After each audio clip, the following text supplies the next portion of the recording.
Welcome to TMZ Live. As we talk to you right now, former Prince Andrew is in jail. He has been arrested for the crime in the UK, the crime of confidential trade reports, violating confidential trade reports. But make no mistake, this all stems from things that came out in the Epstein files. That's right. I mean, his connection with Jeffrey Epstein. Former Prince Andrew was the special envoy for international trade for the UK. And he has been accused of giving Jeffrey Epstein information based on his position to basically line Epstein's wallet. This is not in connection with any sexual misconduct, and that is an issue that has been raised elsewhere. Right. But in this case, this is a crime where, if convicted, he could face life in prison. Yeah, a very serious crime he's facing. We should say he is not, at this point that we're speaking, been charged, but the investigation is moving forward, and as you say, his life hangs in the balance, the future of his life. So joining us right now to talk about how this is affecting the royal family and how the public feels over there, because there's a big part of this conversation is how the UK is reacting to things coming out in the US, in the Epstein files, and how the US is reacting. Our guest has been covering the whole Jeffrey Epstein and former Prince Andrew story for a long time, and he is sharing his knowledge with us now. Andrew Eborn, welcome to TMZ Live. It's a pleasure to join you. Really appreciate it. So King Charles has come out and said this is going to be a fair, independent investigation and process. Do you think the king got a heads up before this all went down, or do you think he was surprised by it? Well, I think that it's very clear. He said that he didn't know. That's what's been reported by the BBC. He was taken by surprise. Just to be clear, that in the UK, there are very clear restrictions on what people can say because of concerns about contempt of court. And the idea is that everybody should have a fair trial and nothing should prejudice that fair trial. So what the king has done, he's come out and said, OK, look, let justice take its course. Nobody's above the law, including his brother. But the important point is this, and just to clarify a number of things, there are very strict restrictions. So the Thames Valley Police, they say they arrested a man in his 60s from Norfolk, and it's actually Andrew's 66th birthday today. He's in custody. Searches continue at properties in Berkshire and Norfolk. And they issued this statement. As part of the investigation, we have today arrested a man in his 60s from Norfolk on suspicion of misconduct in public office and are carrying out searches at addresses in Berkshire and Norfolk. The man remains in police custody at this time. We will not be naming the arrested man as per national guidance. Please also remember that this case is now active, so care should be taken with any publication to avoid being in contempt of court. That said, he's been named by his very brother, the King of England, to say that it's his brother, it's Andrew. So we need to look at that sort of side. That is interesting. And you know, as you were talking about that, Andrew, we've become familiar over the years of the protections that the royal family gets in the media. And there are things that you can't report on related to the royal family. Andrew doesn't get any of those protections anymore, right? I mean, I get that the police did not say the name because that's what they just normally do. But he's not going to get any of those protections that the royal family does as far as the media covering this. Yes, I'm not sure, just to pick you up on that, I'm not sure the media have restrictions in terms of what they report about the royal family. In fact, they report an awful lot, which I'm sure the royal family wouldn't be happy to hear reported. But the principle is this, though, Andrew Mountbatten-Windsor is being treated as anybody else would be treated in these circumstances. There are procedures that need to be followed, and it goes back to the central point that nobody is above the law. The key point in all of this is justice should not just be done, but should be seen to be done. And I always say trust comes in on foot and leaves on horseback. And trust in the police, in the media, in the royals is perhaps at an all-time low. So what the royals are recognizing, what other people are recognizing, is absolutely the due process must be followed. But we have to absolutely emphasize that until there's been the due process followed, everybody is assumed innocent until proven guilty. The interesting thing to me, and I'd love to get your perspective on this, is it just feels like the royal family cannot put enough distance between it and Andrew, and that coming out with a statement this quickly by the king, even before that Andrew is named by the police, kind of underscores that the royal family knows that they're not exactly embraced by everybody in the UK, and they just want to create as much space between him and them as they possibly can. It's a very good point, and as you rightly say, I speak on more platforms than Paddington around the world about legal matters, as well as what goes on in the press and the royal family. And it is no surprise that Andrew's an embarrassment to a lot of members of the royal family. He's been stripped of his titles.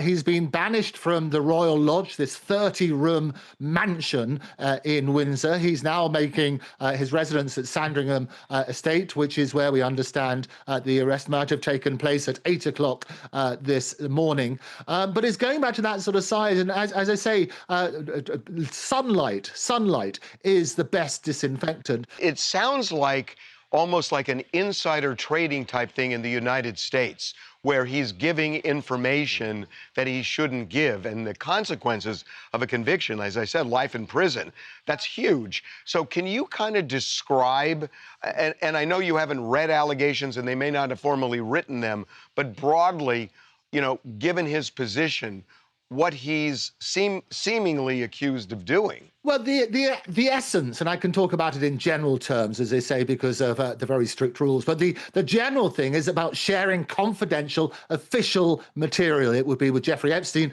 during his time as a UK special representative for international trade and investment. And what that is, it would be, if that were the case, it would be potentially a very serious abuse of a public office. Obviously, Andrew has always denied any wrongdoing, but the legal position, what it is, it's called misconduct in public office. It's what's called a common law offence. The standard of proof is exceptionally high, they need to do, but it's basically abusing public trust to a serious degree, which again is a very, very high threshold. But as you said at the top of the show, and I've made the point on various media outlets around the world, the maximum penalty is life imprisonment. But the reality is they take into account all sorts of factors in determining what the appropriate punishment would be if there were indeed to be a conviction. I'm curious what we've seen that obviously there is an uproar in the British public over former Prince Andrew's connection to Jeffrey Epstein, and that's why he's been banished from the royal family. Does the public feel like this is really justice because he was not arrested for any of the allegations regarding Virginia Giuffre and other Epstein victims, and that this is more of a financial thing they're getting? In our country, we would say it's sort of an Al Capone. They didn't get him for the murder and mob stuff. They just got him for tax evasion. Does that feel like justice? Well, no. Well, firstly, this is not the end of the matter. Secondly, they haven't got him. Just to be clear on that, it's going through the process. And I know I keep emphasising that, but it is important because we have exceptionally strict rules about contempt of court here. And it goes back to that sort of side. But you're right. People have been turning around and saying all this information is coming out. He did a disastrous interview in 2019 on the BBC with Emily Maitlis, where he sort of said he'd never met Virginia Giuffre. And he basically was having a pizza in Woking with his daughter at that stage, and he didn't sweat because he has a biological condition which means he can't sweat, and so on and so forth. So, and he became a figure of ridicule regarding that particular interview. And what's also happened, he has been talking about when he finished his relationship with Jeffrey Epstein and the various revelations about which have come out as a result of these millions of documents documents, literally millions of documents, is that actually his time frame for when he finished that relationship is not correct. And it also had more and more picture evidence and so on and so forth. You've seen appalling pictures of him on all fours over what seemed to be a young person on that sort of basis. So the headlines, the media have been bursting a blood vessel covering this. But again, it's important to emphasize that the charges, if indeed there are to be any charges, are not related to that at the moment. And so that's why we need to make the difference between this is about potentially sharing confidential information. The police have a period of time within which to look at that and decide whether or not they're going to release him or charge him. We got it. Andrew, right. we so appreciate you coming on and explaining this. Really do appreciate it. It's a pleasure. Looking forward to joining you next time. Thank you again. Coming up. Authorities are looking at the Nancy Guthrie kidnapping with a different lens today. That they have been looking almost for 3 weeks for tips where people know something about him. Now they are looking for what people didn't see. Be right back. Authorities are looking at the Nancy Guthrie kidnapping with a different lens today. That they have been looking almost for 3 weeks for tips where Regarding people, this man in particular, where people know something about him, people who can identify a glove or the facial features or, you know, whatever it is, come forward. his clothing, anything, even his gait. Now they're does that seem familiar? Now they are looking for what people didn't see. More specifically, what they have not seen for the last 2.5 weeks. So we know that the FBI now is confident that they've got enough of a profile. I mean, it's not a full profile, but we know that the guy is between 5'9" and 5'10". It is a white male, it appears. It is a man with a mustache and a beard. It is somebody who lives in the Tucson area. If these ransom notes that we received are to be believed, and I can tell you as to the first ransom note, the FBI is keenly interested, and I can tell you that definitively, keenly interested in it, then he is a smart individual who is tech savvy. So have you not seen that person in the last 3 weeks? Now it's the thing you got to be thinking about is if you know anyone who matches any of those things, and certainly if they match multiple of those things, where have they been? Somebody just disappeared over the last 3 weeks. If there's someone you know, and you know well enough that and suddenly you haven't heard from them for 2.5 weeks, that's a sign. Is it somebody that you saw walking his dog every morning, and all of a sudden the dog's not getting walked, or dog's getting walked by somebody else? Right. Or is it somebody who hasn't shown up for work? You know, it could be somebody who is always at the supermarket every couple of days. You see at the convenience store every day getting coffee, and suddenly they're not there. They are looking for that. They are looking for that angle to it, and, you know, that's not a bad idea. We've talked about that over the last week or two, that we know enough that who's gone missing, who's MIA, and, you know, they're still looking for tips. They don't have hard leads right now, and it is frustrating. And here's the reality, that there are a lot of things going on. Prince Andrew is going on. Mm-hmm. We may be attacking Iran, which is going to be a big story. So Nancy Guthrie may not be, as they say in journalism, on the front page. Right. And it's worrisome to authorities. Because then then those leads dry up. Then people stop calling in with tips. People stop thinking about it. You would hope that certainly locally in Tucson, that's less likely to happen. But they need people everywhere to really be thinking about this who might have any connection to someone in the Tucson area. So they want to know who you haven't seen in the last 3 weeks. My name is Mark, out of Boston, Massachusetts. And, you know, I think the key to finding this suspect is the little minute details that nobody's thinking about. Who might not have been at work for the last few weeks, who maybe has been out of character over the last few weeks, who's been a little overly anxious and frustrated and maybe excited over the last few weeks. And lastly, I believe this individual is an amateur. And I think that's the reason why we're having trouble finding him. amateurs do not leave patterns. They do not leave statistics behind, whereas professionals do. So I think in a case like this, the amateur is at the forefront. I think that's the reason why we're having such a difficult time finding him. I don't know that you're right, though, on the amateur. You may be right, but I got to tell you, if this ransom letter is real, he's eluded authorities so far. It's true. He definitely has. But that video of him at the front door He's is what makes bumbling. it just looks so bumbling. He's bumbling, but he has been effective in eluding authorities. One of the most impactful moments of Michael Jackson's life gets put under the microscope tonight. A new special that we have put together, TMZ presents Michael Jackson, 30 Fatal Seconds. And those 30 seconds turned his life completely around. And arguably, not even arguably, I think all the evidence is there, eventually leads to his death. It totally leads to his death. So the time is 1984 at the Shrine Auditorium in Los Angeles when Michael and his brothers were filming a Pepsi commercial, and you've probably seen video where his hair catches on fire because of the pyrotechnics, and he suffers a severe burn. We have obtained never before seen footage of this accident, footage that shows the accident from every angle, where now we can say, here is exactly what happened, here's who is responsible for it, and we talk to people from every angle of this, from people who are eyewitnesses, who worked the commercial, people from the Pepsi account that managed it, and many, many others.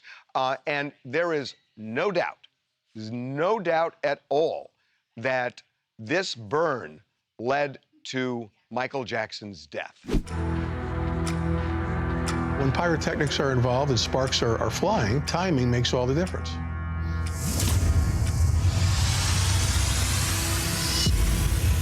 The pyrotechnics went off, but they came this way, and it just caught him right in the back right here. We saw these flames come up behind his head, and the pyrotechnics were already done. The injury that Michael sustained shooting that Pepsi commercial really had far-reaching effects because of his continued pain. As it turns out, what kind of crazy, ironic, insane world is this? That moment for Michael Jackson, the superstar, the person, the human being, that was exactly the middle of his life, to the day. So it's like, up, Pepsi commercial, down.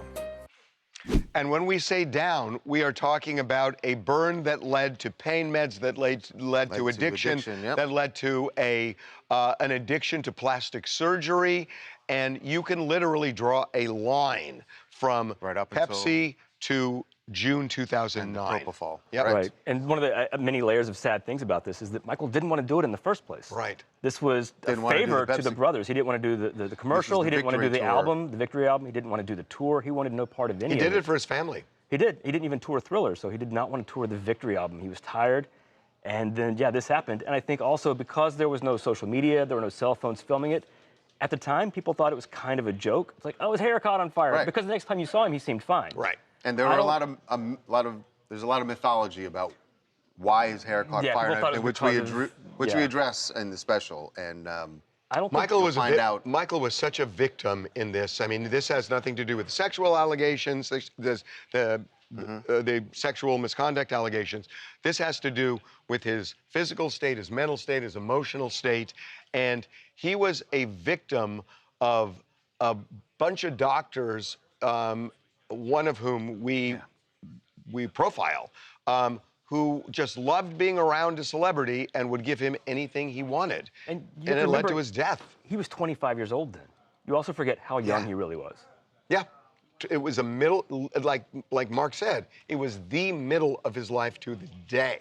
So anyway, it is on Fox tonight, 9 o'clock Eastern, 8 Central. It's called TMZ presents Michael Jackson, 30 Fatal Seconds.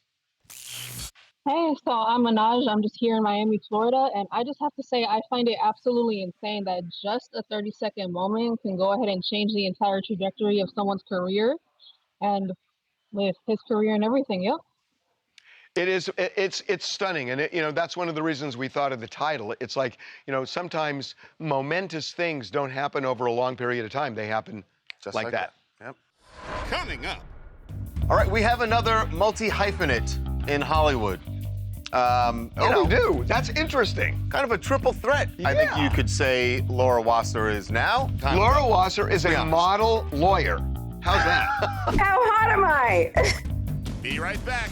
TMZ's got every freaking thing. Big celebs, big stories, big events. BB Rexa was looking hot on vacation. Look at the water, too. Did you just say look at the water? I mean, I'll be honest, that is what I was looking at.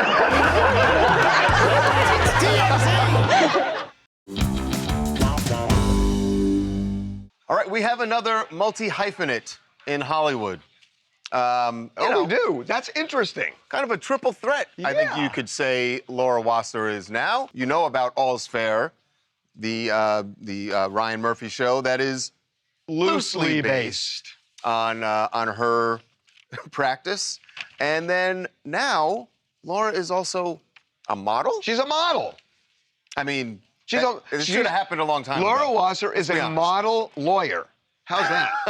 She's a model lawyer. Model/lawyer. Ah. Yes, because there is a new line from Reformation that is the divorce collection. How does that work? Which is so interesting.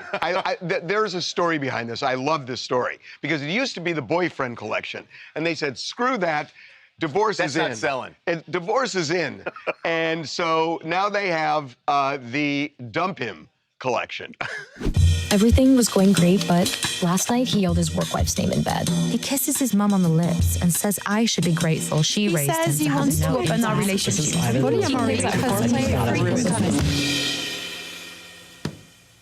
Dump him. Okay, I love this. That was a nice montage of conversations that Laura probably has to have all day. Joining us now, do we go model or do we go lawyer first? I do. I like model lawyer. You like the model and lawyer, Laura Wasser. Welcome back to TMZ Live. How you doing, Laura? Hi, guys. I'm well. Thank you. Thank you for that introduction. So, look, I've known you for a long time, and I love people who have turns in their careers. And, you're so entrenched in law, but, all of a sudden, you're kind of a producer on a series, and now you're a model. You're spreading your wings. Well, I wouldn't go so far. I'm not quitting my day job, put it that way, guys. I mean, this was kind of a one-off. I loved it. They were so awesome to me at Reformation, and the hair and the makeup and the glam. I mean, at 57, you don't get the opportunity to do that too often when you're a family law attorney. So it was very cool, and I just love the whole concept of this kind of divorce collection, because it's my whole thing is bringing divorce to the public for consumption so that it's not so taboo anymore. I've always said I don't think divorce is a failure. I feel like women and men who get to a point in their relationship, whether they're married or not, if they can't get through it, and if it's not serving them and it's not serving their family, figuring out a way to move through it in an amicable and cost-effective way is totally reasonable. Yeah, that's all true. That's all very true, and that's the legal side of it. Am I? That's the legal, exactly. No, I want to know how they sold this to you when they came to you and said, "This is what we want to do." How did they convince you? Because you are very much about the law and all of those things that you just said, but they clearly convinced you that this is going to be something you're going to enjoy doing. Yeah, I think, again, maybe 10 years ago, I would not have had the guts to do it. But I think at this point in my career, and I think that they sold, but by the way, they sold it because I was in shock. They called and they had emailed, and, I get a lot of requests from news organizations and brands and whatever, not for me, for clients. They figure that since I'm of public record representing these celebrities, I'm on the phone with them every day, and I can just go, yo, do you want to do this campaign? I mean, I only represent them in their divorce. They usually have agents and entertainment attorneys and managers. So we have at the firm like just a line that kind of puts them into that thing. So when they finally got through to me, I said, I got it. Who do you want? Who are you wanting me to ask about? And they're like, no, we want you. And I was like, I think I was so in shock that I might have agreed to it.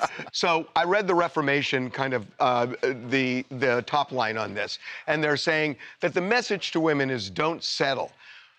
But I know it's a different type of settling. It's a different kind of settling. You are known for settling. Yes. I mean, you settled the J.Lo Ben divorce without it becoming acrimonious. So Yes. in a way, by saying don't settle, it ain't you.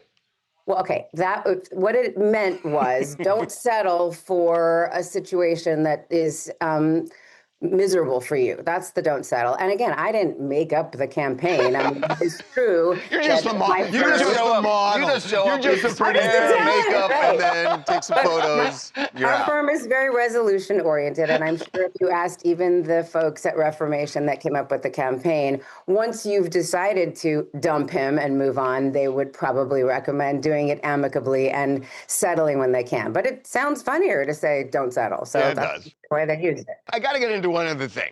So you're kind of the inspiration for All's Fair, but I know you, and that ain't you. So it's a very, very much a loosely based because You've never swung a baseball bat. No. Have you? I've never sung a baseball Have bat. you? I don't. My firm doesn't have a private plane. No, I think that when Kim was kind of thinking of her inspo for it, there may have been moments that she conjured, Laura Wasser. I did speak with her the morning of the first shoot. She's like, I need a pep talk. And I said, just, think about, the strong and all the things that you've always said that you admire about me, you be that.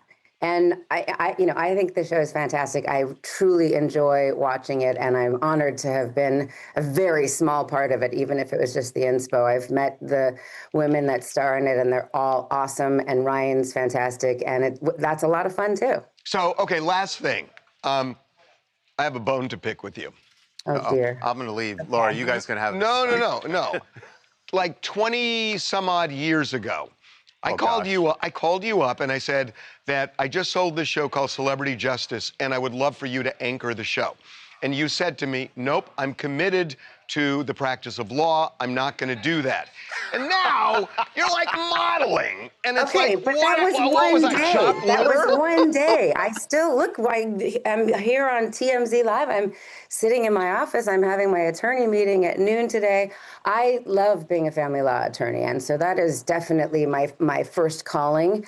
But yeah, if somebody wants to throw some money at me to do a divorce campaign, that's also going to kind of, like I said, educate and bring the idea of divorce not being taboo or failure to the forefront, I'm in.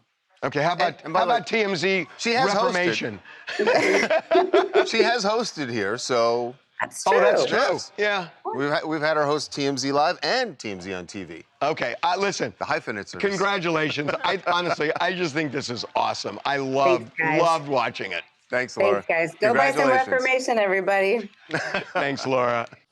Coming up. Shia LaBeouf. Yes, who was arrested in New Orleans, but we got this video of him having a conversation about religion. No, you, but if there was a bunch of ass, you be on church on Sunday, yes? Be right back. Welcome back to TMZ Live. Prince Andrew, or former Prince Andrew Windsor Mountbatten, is out of police custody already. Remember, he could have been held for, I believe it is up to 4 days, while police decided whether to charge him or what to charge him with. But he has been released, was driven out. So this is a picture of him in the back seat. leaving the police station. In Norfolk. As we talked about earlier in the show, he is being investigated. He was arrested for giving Jeffrey Epstein secrets. Trade secrets when he was an envoy in England, and it could carry a life sentence. So they searched his home. There were other search warrants. Now prosecutors will have to decide, is there enough to charge him? And if he's charged, the consequences are big. And like we also said, King Charles and the royal family could not create enough distance between them and him. Made that clear. Yeah. I'm waiting for King Charles to say Andrew who? That's basically the kind of 100%. Yeah, they have, and reportedly, you know, they didn't even give King Charles a heads up before it happened. We were talking about this earlier. It just seems so like there would be a call just to inform him shortly before. Not asking approval. Not asking approval. Just telling him. Right. It seems like someone would not want to just surprise. Not do that. Yeah, I agree. But either way, this is now moving forward, and the king has said he's not, you know, justice has to be done. So they are hands off, and we will see what prosecutors do with it. Okay, we are going to move on to Shia LaBeouf. Yes, who was arrested in New Orleans, but as we told you yesterday, he is now, we initially thought he was just down there for Mardi Gras. We now have learned that he actually lives down there. Has a house. Has a house, he's moved down there, and has been spending some time chatting with locals, even before Mardi Gras got started. And we got this video of him having a conversation about religion with some local folks and his ideas on how to get more people to go to church are very uniquely Shia's. No, we don't have a saints They don't care. of all You the care? saints. You care, you're a weirdo. People don't care. You're a Catholic, Yeah, I'm a dude. full-blown weirdo. People don't care in real life. People don't care. I care. Bro, did you go to church on Sunday? I went all No, you. saints But if there was a bunch of ass Okay, just getting thrown around, just ass getting flopped around. You be on church on Sunday, yes? No, it's a means to an end. No, I want to see Teresa of Avila's church. Real life.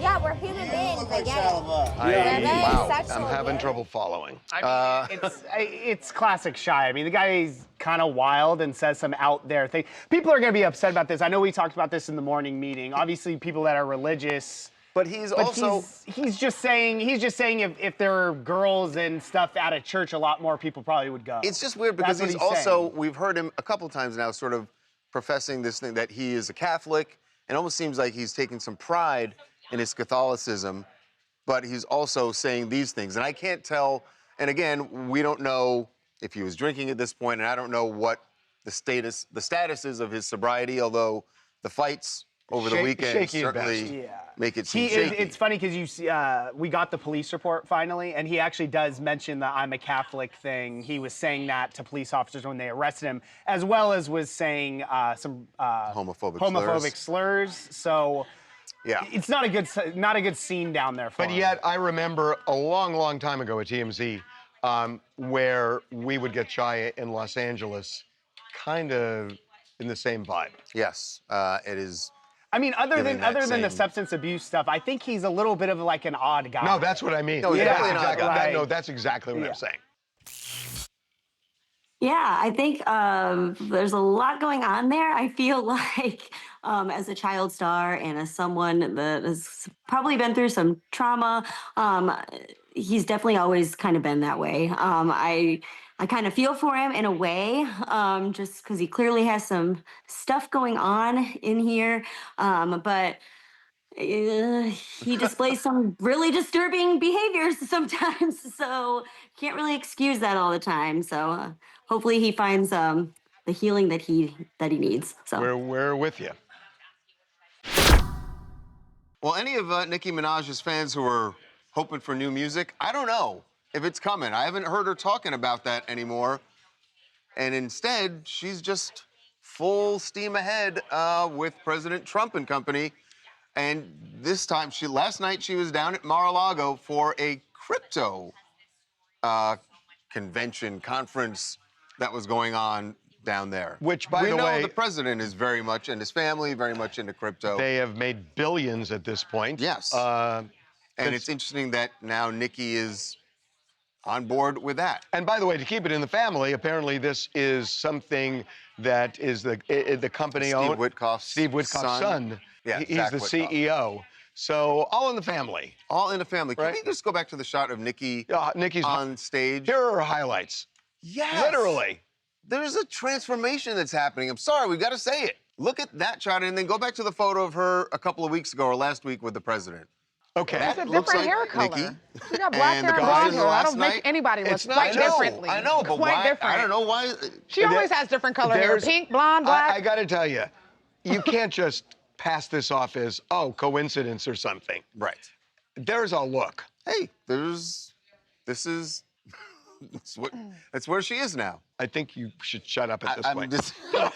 I'm just gonna. You noticed that? Coming up. So you probably heard there's a new Toy Story movie coming out this summer, Toy Story 5. And 548. There's something that we noticed in the trailer that is really interesting. Oh, See no. that? See that? Be right back. So you probably heard there's a new Toy Story movie coming out this summer, Toy Story 5. And 548. It may look like 548 because there's something that we noticed in the trailer that is really interesting. Oh, See no. that? See that? Woody's got a bald spot. Oh, no. I love this. This is perfect. Listen, time is passing, and they have to acknowledge it somehow. I mean, the toys aren't going to grow. They're just toys. But it's so funny. But it's they're not going just that. through some sort of aging I process. think finally it's a double entendre, I feel like, because it's not just that they're aging, but it's also that they're getting replaced, and so there's less attention being given to the toys. Remember in Toy Story 2, the iconic Tinker scene? Sure. Where everything gets repainted? Now no. Sorry, we were working. I don't know. We didn't actually. I grew up watching that. Oh, yeah. We were. So that's my point. You grew up watching it. Yes. Now, and they're certainly making Toy Story 5 for that audience that grew up watching it. Mm-hmm. Seeing a bald spot on Woody, how are you feeling? I was already out after the third one. I was not a fan, so. Why does it light up? So no. You were out after Toy I Story 3? was out after Toy Story 3. I was like, this isn't enough. Call yourself Enough. a fan. Yeah, well. Coming up. Charlotte Hornets star LaMelo Ball is going to be in the market for a new car because his custom Hummer, not in good shape. Look at after this. The Hummer is trashed. The Hummer's trashed. The whole axle just It's comes off. crazy. It's so strange. So then the car This is a obviously- commercial for Kia. Be right back. One has to wonder what the trajectory of Michael's life would have been like had he not been burned. Every single aspect of his life was impacted, and not in a good way. TMZ presents Michael Jackson, 30 Fatal Seconds, tonight at 9, 8 Central on Fox. Charlotte Hornets star LaMelo Ball is going to be in the market for a new car because his custom Hummer, not in good shape. Look at after this. this. By the way, I know whose fault it was. No, can I tell you something? Clearly, He wasn't behind the wheel, right? Clearly his fault. But the shocking thing is, he's Hummer in a comes Hummer, apart. and that's a And the Kia, Kia- and the Kia does okay. A Hummer is a literal, war It's a vehicle, tank. right? It's a tank. And the fact that the wheel literally was not clean off is crazy. So this was yesterday afternoon in Charlotte. He's on his all-star break. He's going to play, in fact, today for the first time. They've had some time off. And he crashes into the Kia. The person driving the Kia was injured, not seriously, but minor injuries. But the fact that it's minor and they hit the driver's side is Right, unbelievable. look at the wheel. Look at that big wheel. And the Hummer is trashed. The Hummer's trashed. The whole axle just comes off. Crazy. It's so strange. So then the car This is a obviously- commercial for Kia.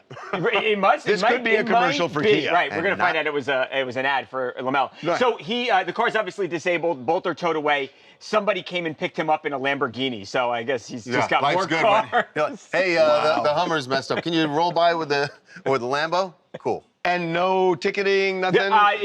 Unclear now, working on There's that. gotta He's got to get a citation and wait for the lawsuit to follow, too, because... Oh, there's going to be. Yeah. By the way, the guy in the Kia was like, was that LaMelo Ball? Right. God. Hi, my name is Eric. I'm from the state of Florida. I think he needs to get a new driver, or from there, he needs to change the color of the Hummer, because camo is not going to help at all. Yeah, no. Well, I think what you're saying, he needs a driver because he was driving. Yeah, he needs a driver. That was bad. Wow. What else you guys want to talk about?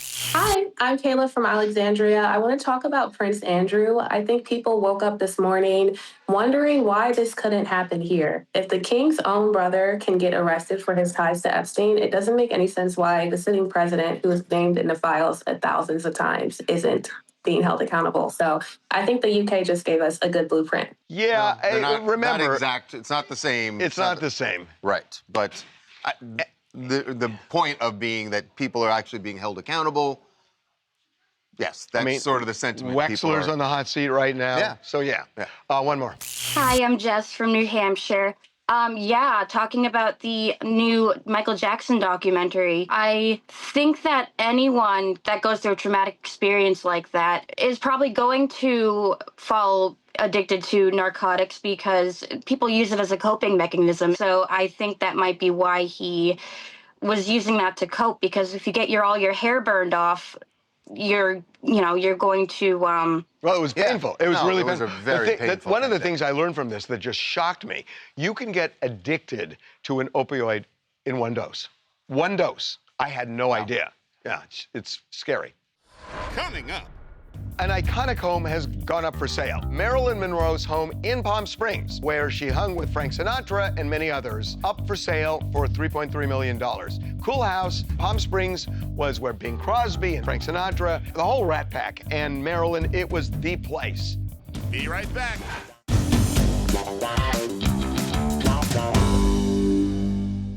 An iconic home has gone up for sale. Marilyn Monroe's home in Palm Springs, where she hung with Frank Sinatra and many others, up for sale for $3.3 million. Cool house. By the way, she did not own it. She only owned one house in her life, and that's the house she died in. So this is just the house where she hung out. That's where she hung out. Palm Springs was where Bing Crosby and Frank Sinatra, the whole Rat Pack, and Marilyn, it was the place. Are you surprised at the price? 3.3? Palm Springs is weird. It is weird. It's the area that you're in more as much as the house. But it's really right in the foothills there. And boy, to be able to say you invite Marilyn someone over, Monroe's like, house. Marilyn Monroe hung out here. I don't know. It seems like it's a flex. worth the $3 million. It's a flex. We'll see you tomorrow.